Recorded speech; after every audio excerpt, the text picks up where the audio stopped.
Thank you for having me on, sir. It's a huge honor. No, it's my honor. I've been a fan of yours. I guess we spoke briefly before the show, and I guess we've been fans of each other for a while. Yeah, well, when I used to drive home from the Comedy Store late at night, you kept me company many a night. I've been a huge fan of your show and you for a long time. So for me, this is just a huge treat. Well, thank you. All right, so you did a big show, Fear Factor. You did it for a long time. I think there were 6 seasons of it, right?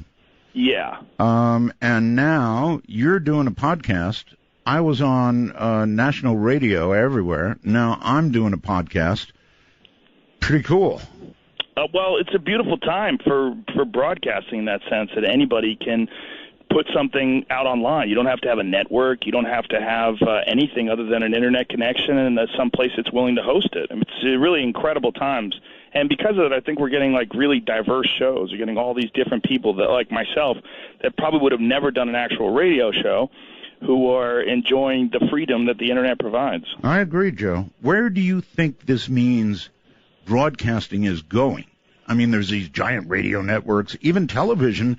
I think AT&T just ate DirecTV, and now you can see all DirecTV on AT&T. Wow. Well, I think the really big networks, what they're good for is high-budget things like Game of Thrones or something along those lines that requires millions of dollars in special effects. But for something like what you do or something like what I do, all you really need is a couple of tech people to run things and get things online, and that's it. You don't need giant networks. You don't need interference, producers, people that are running things that I'm sure you don't care about, like demographics and all that jazz. Yes, sir. All that unnecessary stuff. Yeah, I mean, I think that it's better. I think it's better this way. I agree. All right, I've got to ask a little bit about Fear Factor because I was like a total fan. In fact, here's a question for you. I was used to seeing it every week, and then suddenly there were some weird splits where Fear Factor wouldn't be on for a long time, and then there'd be an episode and it wouldn't be on again for a long time. Do you remember that? I don't know what that was about. It was probably just they had saved a few episodes, and they do weird stuff with ratings. Ratings, they're always trying to manipulate things during sweeps, and I never really understood how that all that stuff works. What was it like? Everybody was going to want me to ask this. For you to watch these poor people facing, like Central American biting, scratching, eating, furry, gushy things. Carrying them with their mouth and then drinking a blender full of them or something like that. How was that? It was as bizarre for me being there, being the host of it, as it was for anybody to watch it. 90% of the time I would show up at work and I'd be just shaking my head going, I can't believe this is a real show. It was very, very strange. As a matter of fact, the reason why I was willing to do it in the first place was because I was convinced that it was going to be something that was only on the air for a couple episodes, and then I would have material to make fun of. I just thought it was something completely ridiculous. I'm like, there's no way this is going to stay on television. And then 148 episodes later. Yeah, that's right. Which brings me to this. With those kinds of shows, you kind of have to keep topping yourself a little bit, right? Yeah. Did it get to the point where you wondered if people would live through the next episode? Well, it didn't the first time around, but the second time around, we did it again for 7 more episodes, I think it was, in 2011, I believe it was. Right. And then I was worried, because there were some episodes that we did where they really kept upping the ante further and further, and there was a few accidents where nobody got hurt, nothing serious, but it was like, wow, this is more risky than we ever did before, and I always felt like we got lucky the first time around. Especially, there was a few stunts like they had to ride bulls, and I'm like, that is just a risk. You're just rolling the dice. Oh, yeah. And anything can happen when you have a bull involved, as we've seen. I don't know if you've paid attention to the running of the bulls. It's one of the deadliest years ever. 11 people were killed in the running of the bulls this year. Yeah, I know, but I think that's sort of the earth evening things out. These people don't belong running in front of bulls anyway. I'm with you 100%. Kind of a cleansing. All right, so now you have this podcast, and I've heard that you do some paranormal occasionally. You do sort of everything, right? Yeah, well, I've done quite a bit of paranormal, and I did quite a bit I did a sci-fi show called Joe Rogan Questions Everything, right? Where I, met with a lot of people that were UFO fanatics and Bigfoot people and a lot of strange stuff. And one of the things that I found very unfortunate, because I've been a huge fan of I just love the idea of UFOs, even if it's not real. Love the idea of Bigfoot.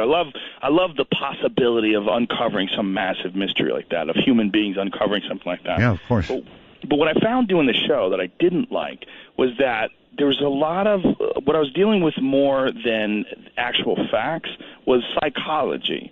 And you get into the psychology of people that believe in things that don't necessarily make sense, where they're not looking at it objectively. Instead, they're like choosing to only look at certain information, or only look at certain data, and don't look at anything that conflicts with that. Yes, I know. Yeah, I know. It's a problem. It is a problem in ufology and all over the paranormal. But still, I'm one of those people who I want to believe there is something more. There has to be something more, I think. And I definitely want to. And if there isn't something more, then I guess we won't care. Yeah. I mean, wanting to believe is critical. I mean, it's of course. Who wouldn't want a UFO to fly right over the White House lawn and everyone to watch it on television? I think it would be a huge, unique bonding experience for mankind if we really were visited. It's like that famous Ronald Reagan speech during the Cold War. Sure. How quickly we would abandon our differences with the Soviet Union if we were faced with a threat from another world. And we would, too. Oh, immediately. Right away, it would snap things into perspective. I think the idea of this whole entire planet as being one community would really come into focus if we really experienced something from another planet, a life form, a super intelligent life form, especially if we felt threatened by them. Well, we are a warrior-like people, and I speak of Americans when I say that. And I suppose as a world, we're a warrior-like people, so it figures we'd have to have a war to bring us together. Yeah, in a lot of ways. That's unfortunate, but true. Right. Do you do politics on your show at all? Well, I do a little, but, quite honestly, the game is so rigged. It's such a hustle. Well, it normally is. And the only thing I want to ask you is your view on Trump.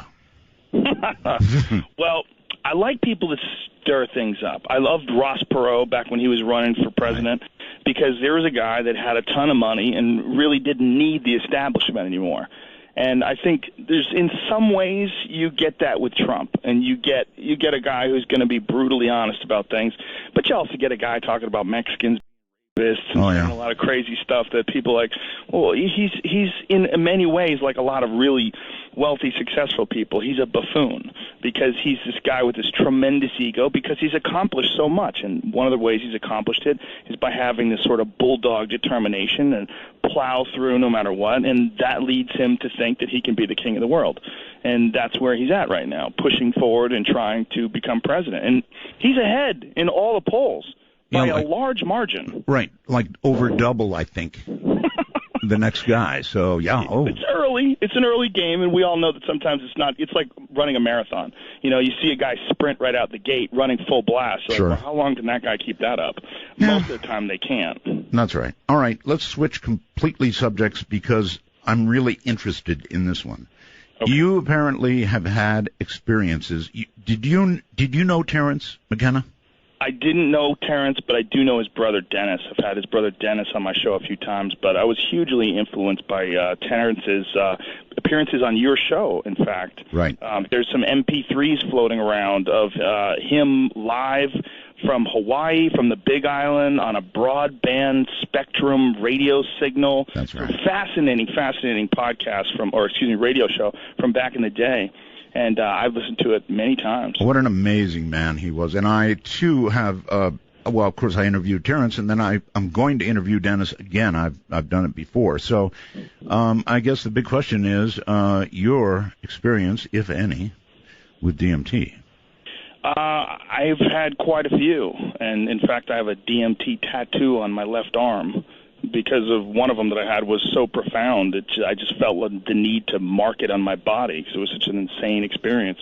That profound. Okay, can you actually explain that experience?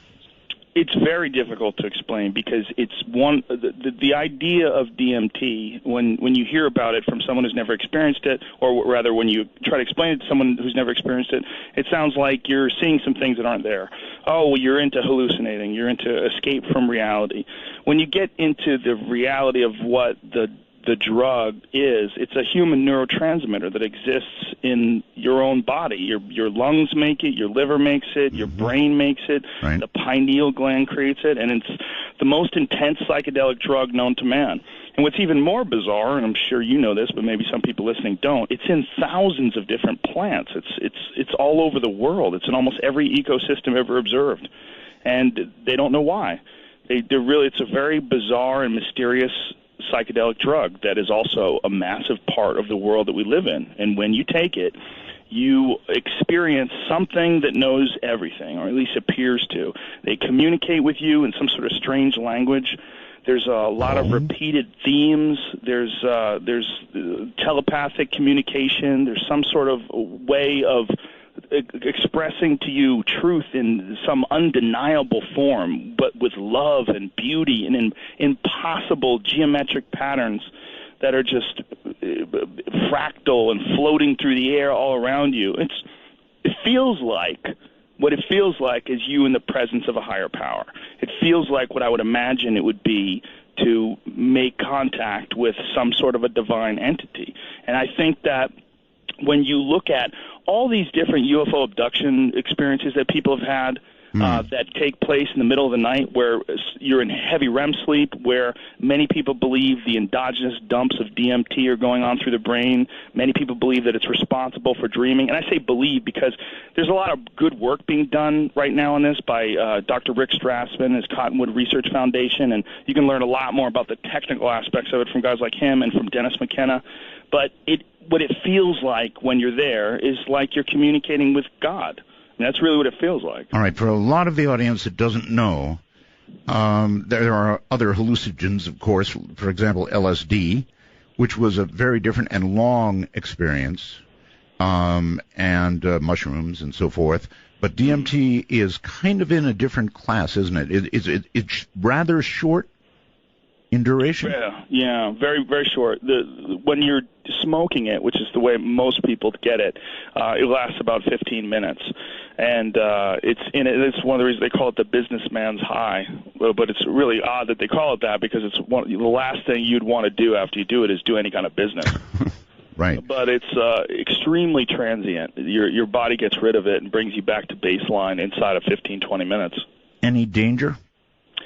I think anytime you're dealing with something so mind-bogglingly extraordinary, there's the possibility that people with weak hearts, people that don't have the steadiest nerves, or perhaps maybe they don't have the best grip on reality. I think anybody that has real psychological problems should probably avoid psychedelic drugs until they've reached some form of stability in their life anyway. Have you ever had a flashback? I've never had a flashback to where I fully went into it, but I've gotten to the door and peeked in, and it's disturbing. It is so readily available. It is, especially at dinner, with several people. Yeah, it just gives you that little nervous thing. Does anybody know what just happened to me? But really, it seems to be the flashbacks that a lot of people have. They have when they're dreaming. Many people who have done it, I've only had, like I said, a peek through the door, but many people who have done DMT have had dreams where they smoke it and then fully immersed into the DMT realm again. Wow. Yeah. You said you felt like you were in touch with a higher power. The high power? I mean, do you think that, I don't know, God is a word we throw around, but, is that what you're talking about? Well, it would be pretty arrogant if I assumed it was the higher power, because I think being a lower thing like humans, I mean, obviously the highest that we know of, but we can conceive of something eventually being more evolved, more grand, bigger than us. And I think whatever this is, it's that. If it's is it the higher? Well, it's very possible that this experience is merely the tip of the iceberg, and there's something below that that's even more mind-boggling, even more profound. It doesn't. While you're doing it, it feels so titanically alien that nothing could be any crazier. But I think that could very well just be a perception issue, a reference issue, the fact that we don't really have a lot of experiences to compare it to that are that crazy. But it could just be the beginning. And that's one of the things that a lot of people who get heavily into psychedelics, and Terrence talked about this quite a bit, that they always want to see further. They always want to go deeper because they always have this feeling that there's something like you take 5 grams, you want to try 7. You take 7, you want to try 10. And you want to go deeper and deeper into the world of mushrooms or the world of D.M.T. or ayahuasca or any of the known psychedelics. I think that's one of the things that happens to people that are frequent travelers is they want this experience.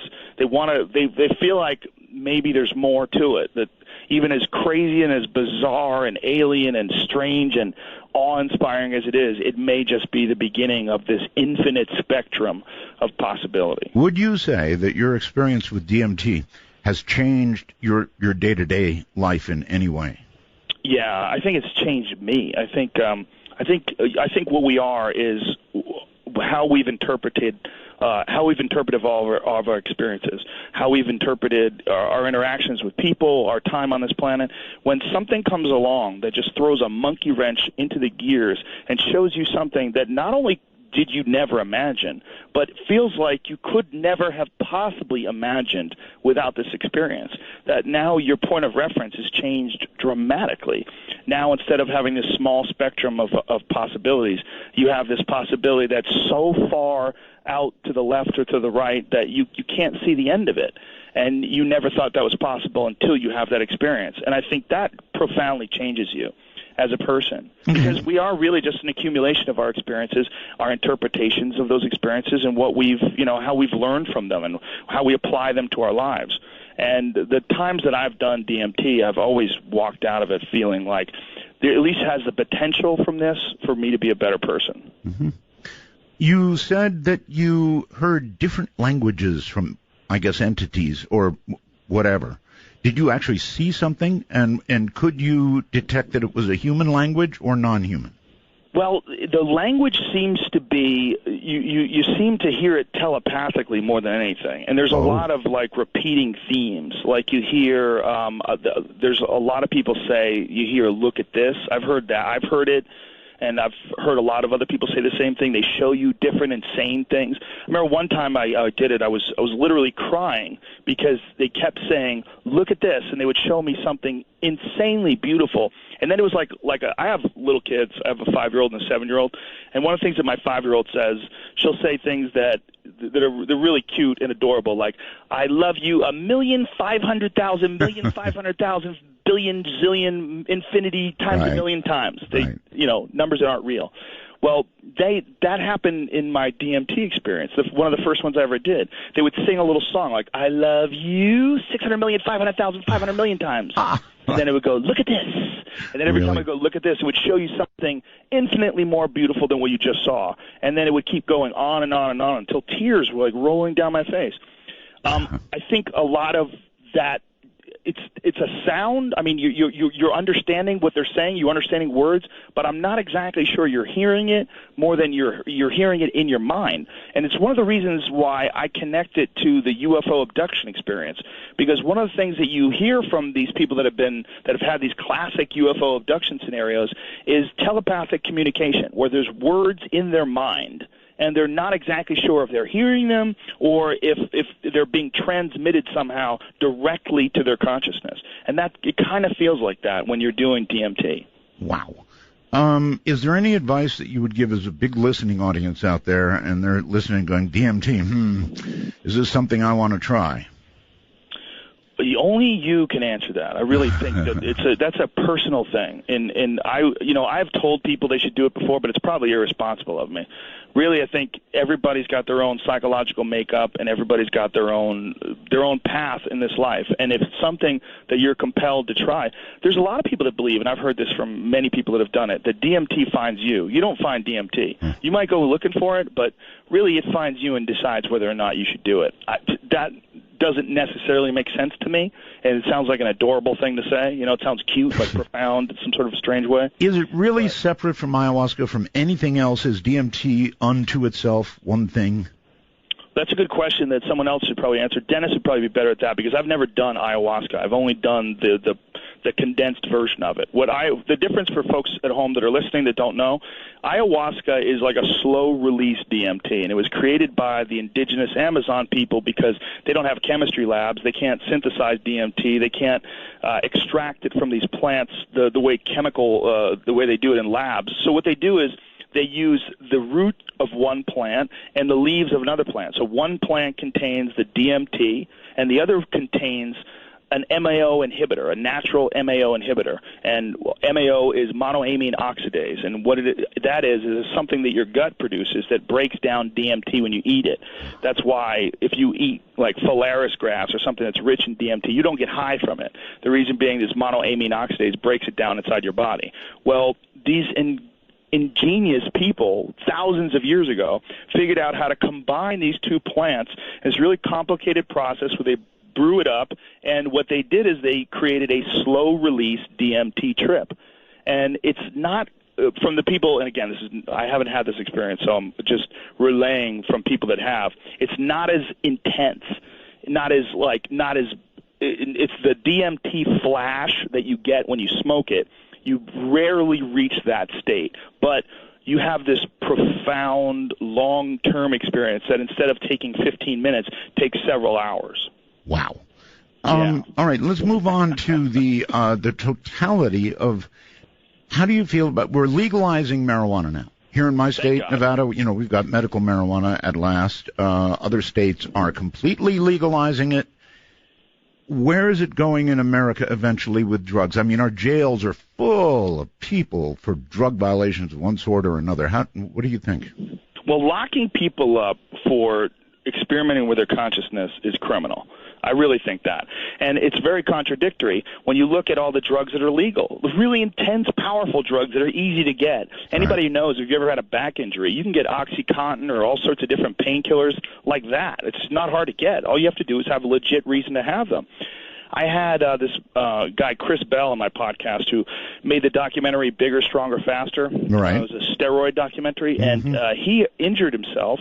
He had a hip surgery and got hooked on OxyContins. He's got a new prescription out called Prescription Thugs. It's sort of dealing with the prescription drug business. So there's plenty of drugs that perturb our consciousness. We can walk into any liquor store or any grocery store and buy enough booze to kill ourselves. So it's not that anyone's protecting you from anything. What it is we have sanctioned drugs, and these sanctioned drugs, they get a lot of money from them, and then there's a lot of tax revenue that come out of it, and there's also a lot of people that have a vested interest in continuing to keep those drugs legal. All right, hold it right there. We'll be right back.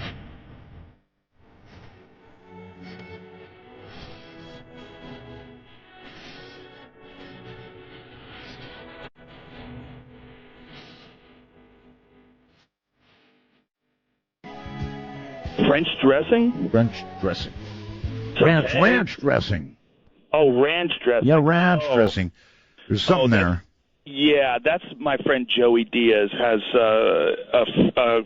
he's got a quote that you can't really say on this radio show. Oh, okay. But it's either blue cheese with wings or then something explicit. But that's Joey Diaz. If you don't know who he is, he's the funniest person, I believe, the funniest person that's ever lived.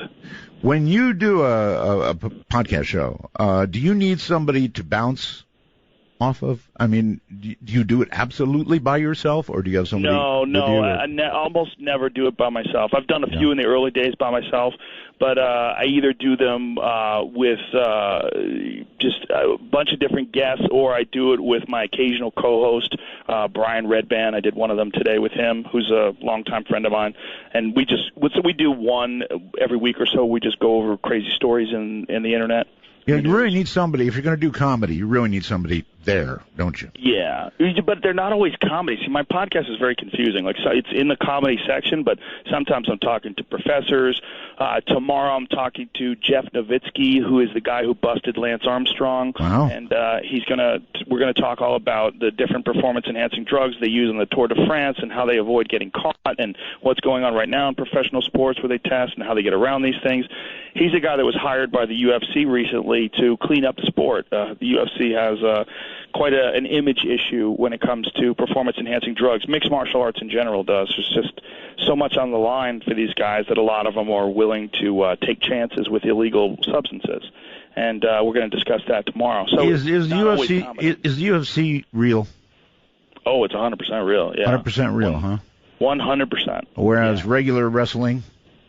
Well, have you ever watched the UFC? A couple times, yeah.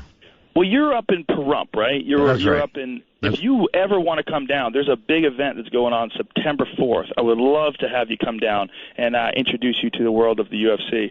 And if you saw it live, you would not for a second think that there's anything fake going on. You know what some of the rep of regular wrestling was. I mean, so. Well, of course, regular wrestling is entertainment. It's a choreographed entertainment show, no different than a play. And a lot of people love it. It's not my cup of tea, but a lot of people really enjoy it because it's fun, and it's crazy, and it's wild. The UFC is very different. It's a much more primal experience, and it is absolutely 100% non-scripted and real.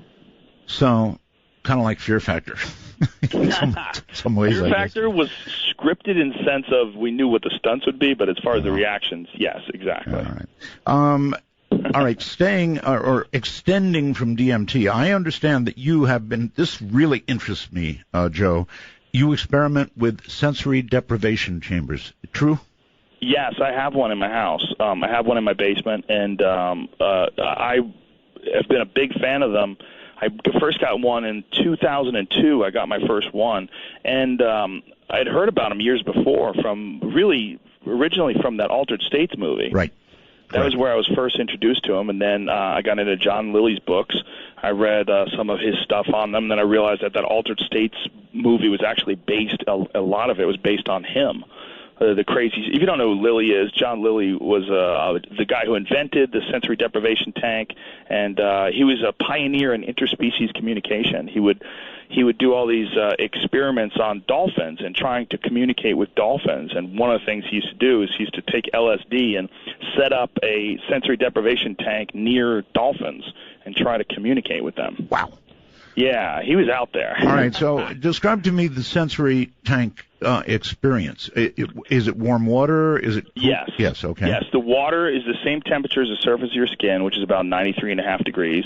There's in my tank, I have a tank from the Float Lab in Venice, which is there's a guy named Crash who runs the Float Lab who really, when the tanks were very unpopular, when no one knew about them, right now their experience is tremendous renaissance, and I'm very happy that I'm a part of that. And Crash is a part of that too, because he's the guy who really innovated and took tanks to this incredible level of sophistication that they have now. And he's the one who designed the one that I have in my basement, and it has 1,000 pounds of Epsom salts in this water, and the water is about a foot deep, and you just get in the tank, and because there's so much salt, you float.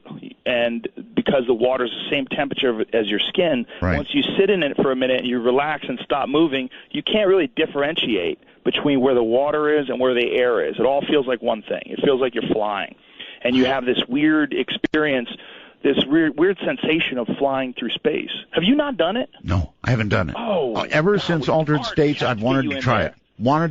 Please come to California as my guest. I'll bring you to the Float Lab. We'll introduce you to Crash because he's a trip in and of himself, and get you in one of these tanks. It's amazing, and it's very relaxing too. It's very therapeutic for your muscles. It's great for your body because it gives you this feeling of weightlessness, and it relieves all the tension in your muscles, and it's also a great way for your body to absorb magnesium because the Epsom salts contain magnesium, and it's absorbed through the skin, so it's actually really good for you as well as being relaxing. And in certain situations, you can experience some pretty intense psychedelic experiences. That's what I was going to ask. So altered states and maybe even more altered states. Yeah, well, some people like to, I personally am a big fan of consuming cannabis and then getting in there, especially eating it. But some people like to do it with all kinds of different stuff, mushrooms. Lily was a big fan of ketamine.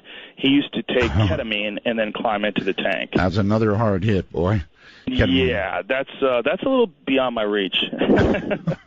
That's a spooky one. But the idea being is that when the mind has no internal or was no external information coming at it, it creates. Yes, it creates. And it also, because it's no longer processing all the data like your balance and social cues and looking at people and just touching and feeling things and gauging your distance, because you can't see anything, you can't hear anything, you don't feel anything, your body's free and your mind has an incredible amount of resources that it usually doesn't have. The way I always describe it to people is that if you and I were having a conversation, but next to us there was a guy working a jackhammer, it would be very hard to keep the conversation. It's very hard to focus. Absolutely. Well, sure. But life is kind of a jackhammer. Life is constantly giving you information just from the sensation of the ground under your feet, the sensation of the clothes on your body. Especially if you're in the business we are, it's constant. It is constant, and it's hard to just let it all go.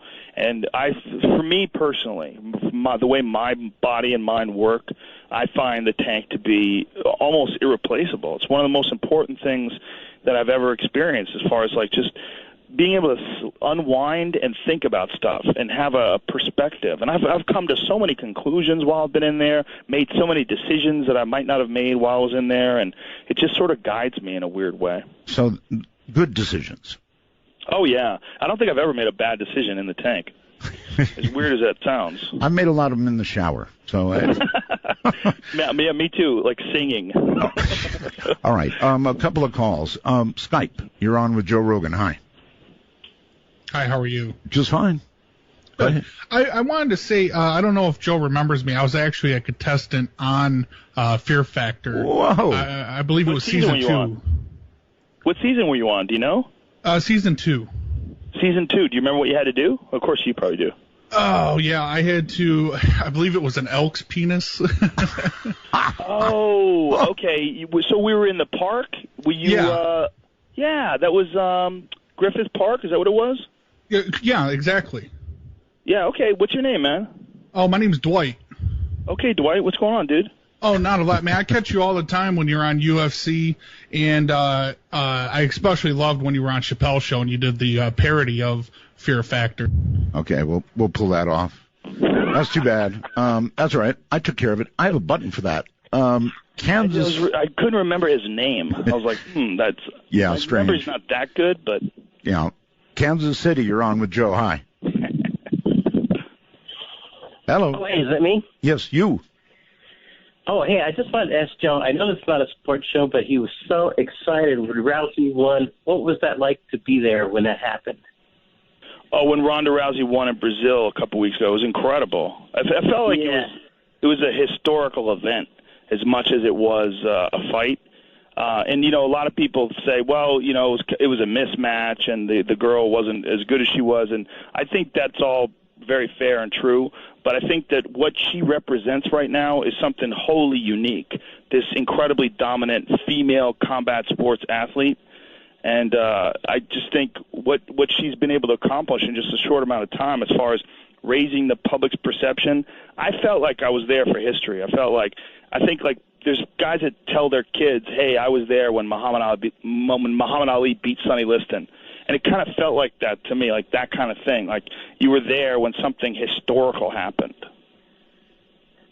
Oh, it was so incredible, yeah. I wonder what she's going to do next. She's going to keep fighting, I'm sure, for a little while. But I imagine with all the lucrative movie offers that she's getting, when she feels like she's accomplished enough, she'll move on and just do whatever she wants to do. Joe, have you seen a new TV show, actually not so new, 3-4 seasons now, Naked and Afraid? Yes, yeah, I have seen it. That thing is wild. I wonder how far so-called reality TV is going to go. I mean, you take somebody completely naked, a man and woman, throw them in the middle of Borneo, yeah, something bad's going to happen. Well, it's certainly dangerous. I don't know how much they monitor them. I mean, it's hard when it's naked and afraid doesn't mean naked, afraid, and alone. So I don't know how many people are there watching them while this goes on, and what kind of a medical crew they have standing by. I'm not sure. So. Well, they do. They've got a producer, and then they've got a little medical crew. But yeah, dangerous. Oh, definitely. But bizarre too. Like why are we doing this? Like why are we exposing people to this? Like what is it about these silly shows that makes us so excited? And also it's a great wake-up call for people when you realize how vulnerable you actually are out alone in the woods and how difficult it is to survive. With no shoes. I mean, imagine no shoes and you're walking on these. Oh God, it's awful. Yeah, it's pretty crazy. So, how much further can reality TV go? It's a good question. I mean, when we were on Fear Factor, I used to joke around and say we're about 3 seasons away from The Running Man. But we might have already passed that with something like Naked and Afraid. I mean, we might someday see something perhaps like it from another country where, we're seeing some sort of deadliest game sort of a thing where people are hunting people. That's entirely possible. I mean, they made movies about it. Yeah. I mean, they have these team fighting sports in Russia now where they'll have like 5 people fight 5 people inside a cage. Right. It's like, and they're 2-on-1, and it's crazy. It's horrible to watch. But it's what they're doing is they're taking things like people tend to do to the most extreme place. Sure. West Virginia, you're on with Joe. Hi. Yeah, I thought that the expression Joe used about D.M.T. was really interesting, especially... what expression? The how it finds you. Oh. Because I was following the dead in 2003, and I was a part of that scene going coast to coast. And some guy offered me something that looked like sesame seeds, but they were like dark and amberish color. It was quite an experience. But that's one thing you never do is give somebody a drug that they're uninformed about. That's about the worst thing. I can't even imagine receiving. Well, see, there was the whole tour. There was talk about DMT going around that somebody was divvying it out allegedly. But the real thing that I was. Yeah, but I'm sorry. Isn't this after Jerry Garcia was dead? Didn't he die in like the 90s? Yeah, but so they kept touring. Yeah, because if you think about it, Joe, if you go back to the discography, there's the other 2 guys sung a lot too, just as much as Jerry. But the real point that I wanted to make tonight, to really open your mind up a little bit more, talking about the UFO community and stuff like that, is, I believe that mind-altering substances is a gateway, for us not to only be able to see interdimensional beings and extraterrestrials, but to communicate. But those substances are strong tools used in mind control and ritual abuse. And I'll take my comments off there. Thank you, guys. And I'm humbled to be talking both together. All right. Thank you very much. So, Joe, what do you think? Well, I think there's definitely been some experiments for using psychedelic substances for mind control.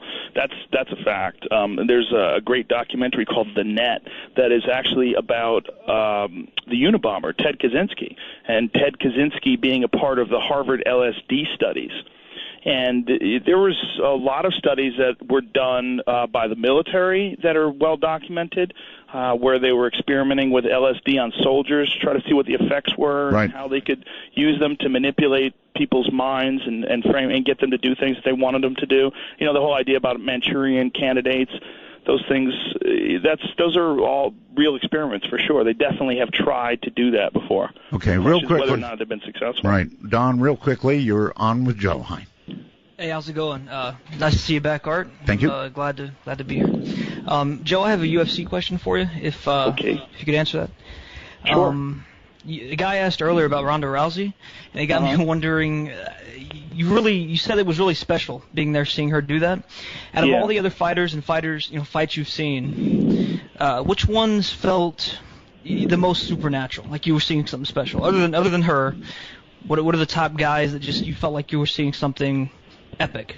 Well, I never got to see Fedor fight in his prime. I would have loved to see that, but I did get to see Anderson fight in his prime. And Anderson, Anderson Silva, who I think is the greatest of all time. I think he moved like a guy in a video game. He would do things that didn't seem real, like things that were from a movie. In his prime, when he was at the top, he was just spectacular. Like he would have what Lorenzo Fertitta, one of the owners of the UFC, always refers to as the holy S moment. Like that, every great UFC has at least one holy S moment. Right. And Anderson really defined that to me. He was just so incredible when he was at his best. All right, not a lot of time. Pismo Beach, you're on with Joe. Hi.